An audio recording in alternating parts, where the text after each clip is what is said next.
All right, hello, childrens. Old man shouting at clouds again. So, what are we shouting at clouds about this time? Uh, Topic of today's conversation is gratitude and perspective. And we're probably going to start with perspective first, okay? So, what is perspective? Well, I don't know how the dictionary defines it because I didn't bother to look before I started recording, but what it means to me is the way you see something, okay? It's your interpretation of something, okay? It's how you see things, it's how you feel about them, and that's your perspective is unique to you, okay? You're seeing things from your point of view.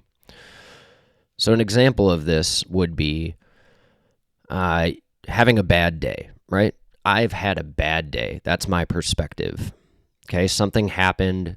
I didn't view that thing as positive, and now I'm saying my day is ruined. It's a bad day. Is that true or false? Well, that's a matter of perspective. Okay, for you, it's true, right? A thing that you didn't want to happen happened, and as a result of this, you feel as though your day is ruined. But someone else might not agree with that interpretation, okay? They might not agree that something all that bad happened to you. They might not agree that your day should be ruined as a result of it. Here's an example. I stubbed my toe. Oh, now I'm angry. This is terrible. Okay, well, is stubbing your toe an enjoyable event? No, of course not. No one enjoys doing it. Is it a bad thing? Yeah, I mean, it's definitely not ideal. It's not what you'd hope for, but is it bad? Well, that depends on your perspective. If that's the worst thing that's ever happened to you, it's bad to you. But if you are somebody who's starving in a third world country, stubbing your toe might be the least bad thing that's happened to you all day. If you're in some war-torn country that's, undergoing some horrific civil war, stubbing your toe might be the least bad thing that's happened to you in a while. So that's what perspective is, okay? And this is a trait that's hard to develop, right? It takes time, okay? When I was a kid, I didn't have a whole lot of perspective either. And why is that? Well, it's because you haven't experienced very much of life, okay? And especially having grown up in a relatively affluent part of the world, okay? The United States, we have our issues. We're certainly far from perfect. And it's not like trouble doesn't find us as well, but it is a little bit different, okay? I've lived in a different country for a brief period of time, and I've visited many other countries, and that has helped to inform my perspective, okay? But that was not something I could have said at age 9 or 6 or even 12, okay? When I was 12, I'm not even positive I'd been outside of the United States before. Maybe to Canada. I don't know if that counts, but it's definitely not the same as going to like Haiti. Now, I'm not trying to hate on anybody, but the situation's a bit different in Haiti than it is in the United States. But when you're 6 or 9 or 12, you've never been to any of these places, it's incredibly hard to view the world from that perspective, right? Maybe you've heard about it on the news at most. Maybe you've seen some pictures. That's not really enough to inform a perspective. So a life-changing event that happened for me was studying abroad in college, okay? So I moved to South America for five, maybe 6 months. And I lived down there that entire time. And as part of that, I traveled to Peru and went to Machu Picchu. Amazing. Highly recommend that to anybody. And by the way, studying abroad, I already said life-changing experience. I absolutely mean that, and it's something I'd really hope you guys do. It was incredibly valuable helping me develop as a person, but it was also a lot of fun. I really enjoyed it. So, but, one of the things that happened in that trip to Peru is I was on a bus from southern Peru all the way to Cusco, which, if you look at a map, doesn't look terribly far, but, it's through the mountains. It took like 22 hours, and part of that's because the bus broke down a few times. But we were going through these rural towns in southern Peru, and there was a lot of poverty. Okay, we talk about poverty in the U.S., and yes, there are people who are struggling. Absolutely, I'm not diminishing that. This is struggling on a different level, okay? Think about cinder block walls and sheet metal roof in a shack. Think about bathroom being hole in ground. Think about washing your clothes in a stream that has a giant billboard over it saying it's contaminated. That's poverty, okay? So my buddy and I are in this bus watching all of this pass us by. And, we didn't speak for a couple of hours. Like we were just taking this all in, and like, man, that's a lot to absorb, especially as a pretty sheltered American kid. You've never seen anything like that. And you're like, man, this is how people live? Whew. And we ended up getting off the bus at a few different places. And I genuinely think the locals there thought we were like professional soccer players because they'd never really seen anybody who looked like us. And, that's because we stopped at some really random rural villages in Peru because the bus broke down. It probably wasn't the normal path we were supposed to be on. So we'd get out, and try and use the bathroom somewhere because there wasn't one on the bus. And, you're struck by the fact that in spite of the fact that these people have virtually nothing, like some kids would come up to you with a soccer ball and it's like wrapped in duct tape to keep it inflated. They didn't have enough money for a new soccer ball. And the thing that blew my mind was most of them were smiling. They were like happy and having a great time playing with their friends. They had no idea that, this isn't just the way everybody lives. Guaranteed they didn't have a TV, so they're not watching Friends and seeing, some Manhattan apartment. They're not aware of it to feel left out. So that's what I mean by perspective, okay? This kid who's smiling at me at a random street corner in rural Peru is happy, okay? And the average day in that kid's life is significantly harder than the average day in our life. But they don't know any better. So your bad day would be a great day for that kid. So perspective matters, okay? And the sooner we can develop that, the better we can do, bringing me to the next part of this conversation, gratitude, okay? Being grateful for what you have. Now, I know that sounds cheesy, and I know it's something that 8 million people say every day. Be grateful for what you have. And you're like, okay, cool, thanks. Heard that a bajillion times. But it's not, it's a cliche for a reason, because you should try to incorporate gratitude into your life. You should work hard to be more grateful for the things that you have, because they're not guaranteed, okay? What separates us from that kid in Peru?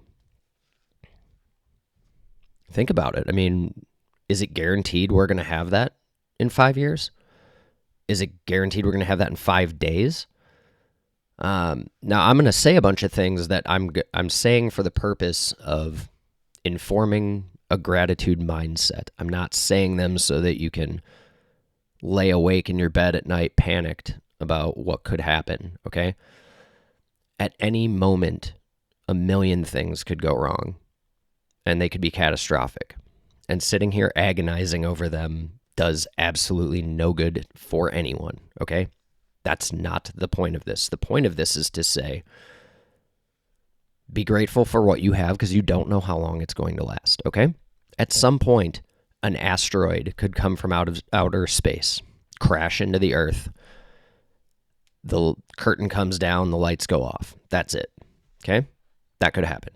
We know it can happen because it has happened. Ask the dinosaurs. Oh, wait, you can't. They're all dead, except for the ones that became birds.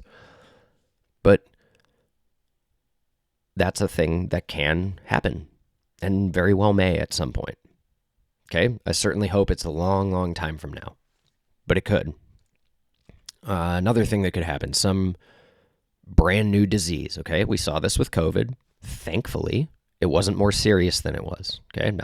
I'm not diminishing COVID. Okay? I know people who died, but it wasn't as bad as it could have been. It could have been much more serious. Okay? That's a thing. Okay? Forget about acts of God.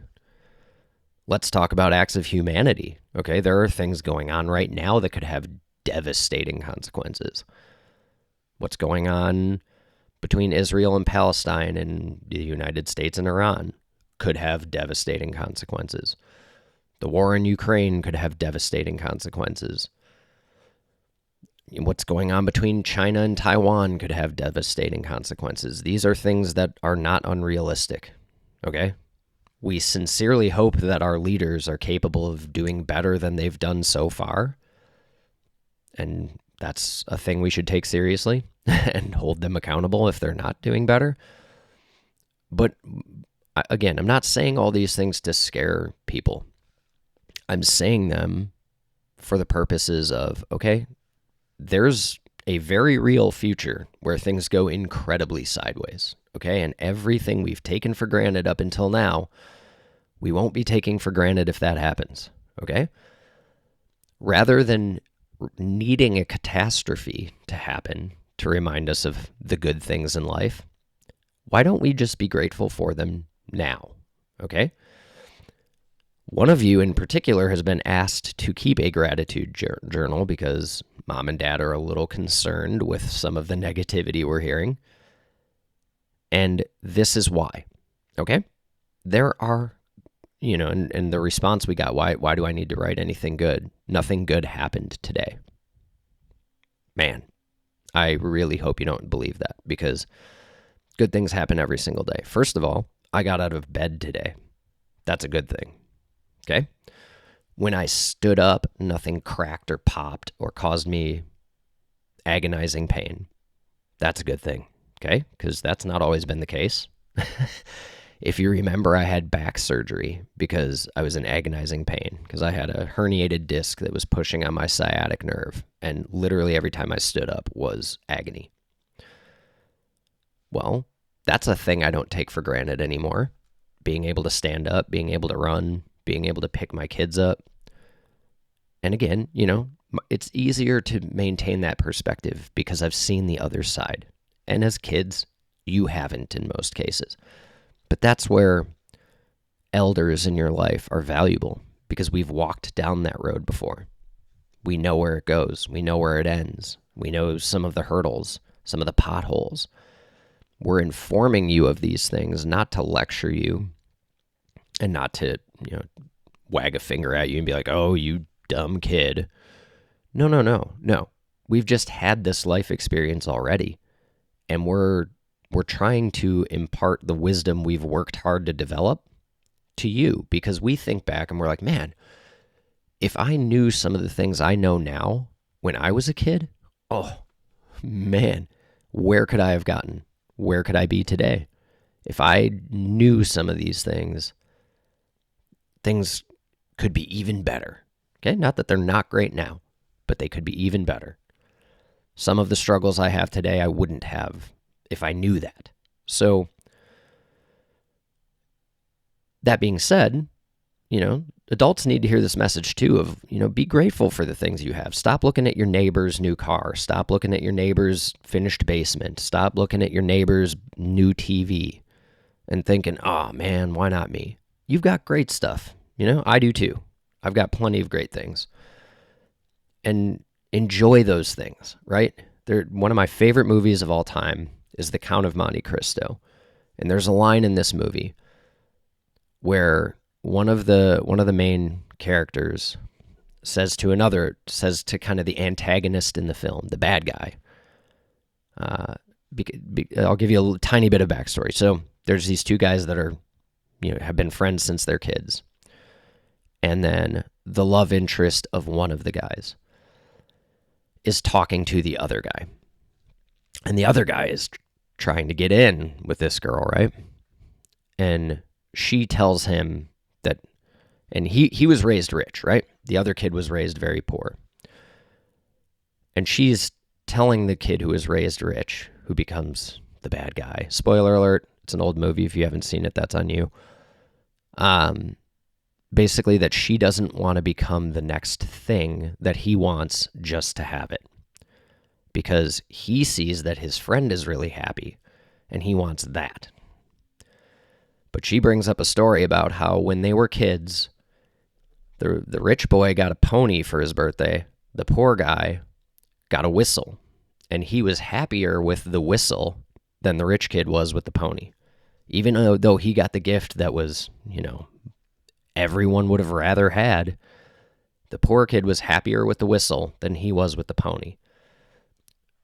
Be Edmond Dantes, okay? Value the little things in life. If you can be happy with your whistle, you'll be even happier with your pony if you ever get one, okay? But if you can learn to appreciate the little things in life, you'll never be sad. You'll never be ungrateful. You'll never feel like you're getting robbed in life because somebody else has something more. You'll just be happy, and that's what we want for you.